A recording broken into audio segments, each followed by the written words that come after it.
Buenas tardes, instructora. Te presento mi actividad sobre el recorrido de la plataforma territorio.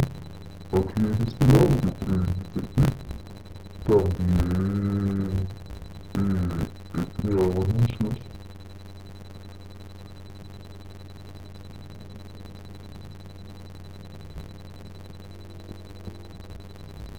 Aquí está el anuncio de un taller de colorimetría.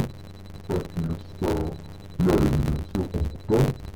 En la parte de acá abajo, yo le comentaba a usted que se borraron muchos anuncios que yo había hecho. Pero sin embargo, quedaron unos como por ejemplo este anuncio de un foro de mandadas del estilista, que ahora les muestro la creación de foro. También está un anuncio de bienvenida a los aprendices después de la etapa de selección. Aquí en este lado está el foro, donde tenemos preguntas y respuestas. En la edición de contenidos, aquí en esta edición de contenidos, dentro de la carpeta del proyecto, aquí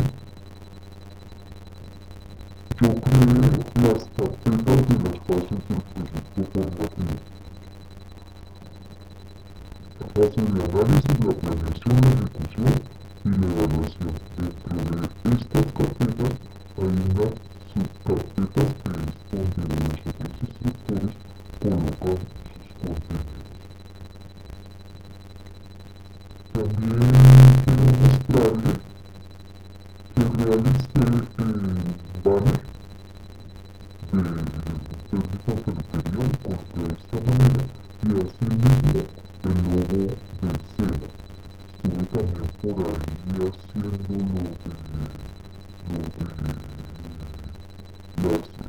centro de calificaciones, tratando de dejarlo al día en algunas competencias y rap que a mí me compete. Entonces, vamos a mirar a ver si sale aquí. Está lo que he realizado y han realizado algunos de mis compañeros. Entonces, eso es todo, profe. Le agradezco mucho su orientación, me ha servido bastante. Lo único que no me queda muy claro es el hecho de por qué a mí se me borraron tantas cosas y mira que cada cosa que mi compañera tenía, a ella se le censura automáticamente un archivo, pues como si fuera un anuncio. Entonces, eso mismo me quedó como que no sé qué habrá pasado. También estoy trabajando en otro curso donde estoy tratando de hacer lo mismo. Muchas gracias, profe.